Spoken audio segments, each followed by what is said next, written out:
Za mano je že 20 let delovne dobe v gospodarstvu, kjer sem bila zaposlena na različnih delovnih mestih. Med drugim sem opravljala tudi bolj odgovorne funkcije, kot so produktni vodja v marketingu in zdaj ne nazadnje produktni vodja prodaje oziroma vodja prodaje v Žitu v Ljubljani. Občutki so različni. Zavedam se, in to kar dobro, da je za name prišla kar neka odgovornost za naš narod, za naše državljane in za našo državo. Zavedam se, da te zadeve niso kar tako, da bi jih vzela z neko lahkoto, ampak mislim, da bomo soodločali o prihodnosti, o naši blaginji, o našem gospodarstvu, o našem razvoju celotne Slovenije. Moji otroci so del mene, del mojega moža in mislim, da že to, da je število tako, da smo odprti za življenje, odprti za družino, kar nekaj pomeni. Je družina le tisti faktor oziroma tista srčika družbe. V dobri družini nedvomno se vzgajajo dobri državljani, za kar tudi kot mama stojim in poskušam tudi svojim otrokom to vcepiti nekako v kri, da morajo biti odgovorni in da morajo imeti našo državo radi. Sami odbori v Državnem zboru se bojo šele oblikovali, glede na to, kakšno število ministrstev bo, je pa dejansko glede na to, da prihajam iz podeželja, nekako mogoče tukaj tudi okolje in prostor, zdravstvo, družina, socialne zadeve, ne nazadnje tudi šolstvo. Poslansko delo sem že povedala, mi smo poslanci, ljudje so nas izvolili in mislim, da se moramo tega zavedati in temu tudi slediti in ne nazadnje temu tudi služiti. Biti izbran od ljudi je kar težka naloga.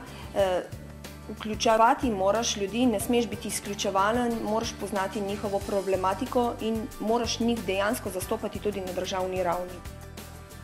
Mislim, da je že skrajni čas bil, da se ženske tudi v politiko bolj vključimo. Ženske smo vedno bolj prilagodljive in imamo zmožnost, da pač, tako kot sem že velikokrat do zdaj povedala, da podpiramo 3 vogale pri hiši, zakaj ne bi tudi enega ali pa 2 v Državnem zboru.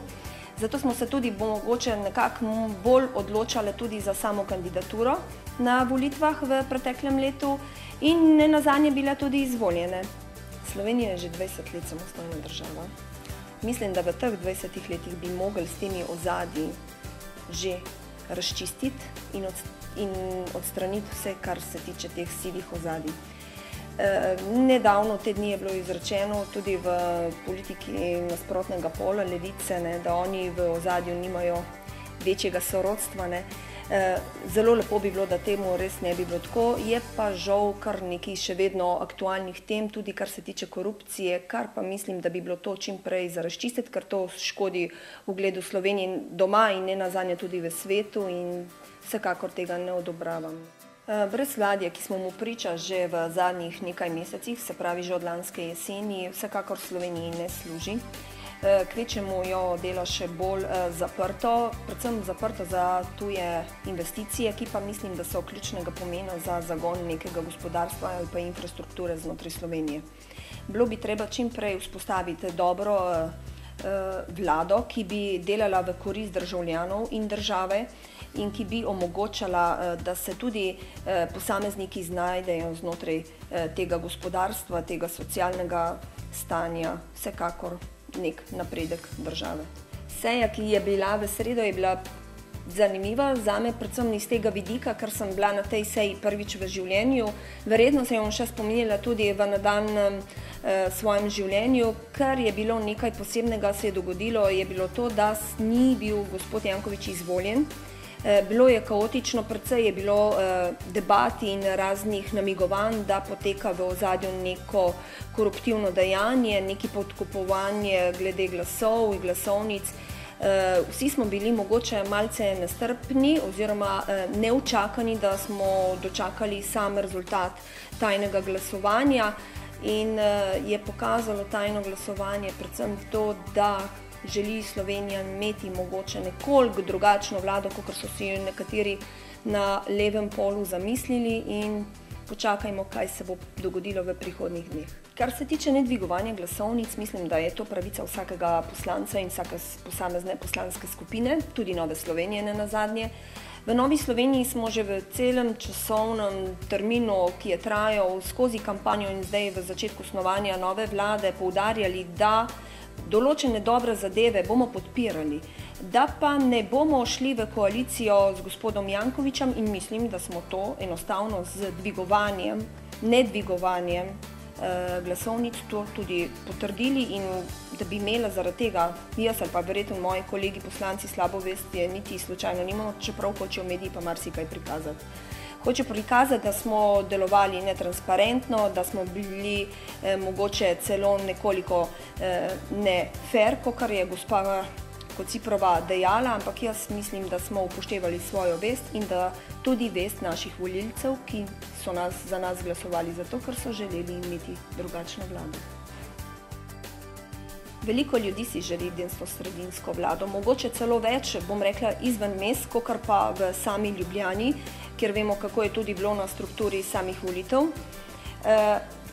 Bom optimistična in bom rekla, ja, Slovenija bo dobila desnosredinsko vlado, kar je v teh razmerah, v katerih je trenutno Slovenija, ki vedno bolj tone v neke slabe bonitetne ocene, zelo nujno potrebna. Mislim, da smo kot desnica zelo delovni, pošteni, solidarni in mislim, da je to tudi vodilo za vse državljane in državljanke, da se izpeljemo iz krize v prihodnjih letih. Cerknica je staro mesto. In tudi jaz si želim, da bi bila Cerknica neko najlepše mesto oziroma podeželsko mesto na svetu. Ima vse karakteristike, da bi to lahko tudi postalo. Nenazadnje je v sami bližini, neposredni bližini Cerkniško jezero, ki je svetovni biser. O njemu že pisal Janez Vajkard Valvazor in mislim, da je zaradi tega Cerknica res krasna vas, če lahko temu tako rečem. Cerknico obkrožajo tudi javorniki in pa hrib Slivnica, za katero je že od nekdaj veljalo, da se na njej zbirajo čarovnice in kuhajo vreme. Cerknica je biser v sklopu vseh biserov, ki jih Slovenija premore in do tega se je treba tudi začeti bolj odgovorno obnašati in to vzeti tudi na znanje v prihodnjih letih. Nova Slovenija je moja stranka, njo sem izbrala zato, ker zastopa tiste vrednote, za katere jaz živim, družino, gospodarstvo in mislim, da je Nova Slovenija šele na začetku svoje poti in da bo svoj razcvet še doživela v prihodnjih letih, za kar se bom tudi sama zelo zavzemala. Poslanski tim je, bi lahko rekla, vzor bi mogel biti ostalim poslanskim skupinam. Mi imamo enakopravno zastopanost žensko in moško stran, se pravi 50-50.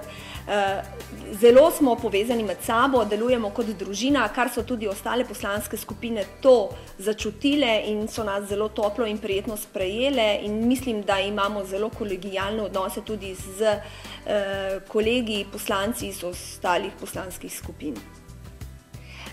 Hvala tudi vam za povabilo, zahvaljujem se vsem volilkam in volilcem ob temle trenutku, da so me podprli so tudi nenazadnje Novo Slovenijo, naš glas se bo slišal v parlamentu, s tem pa tudi vaš, zato hvala lepa še enkrat in srečno.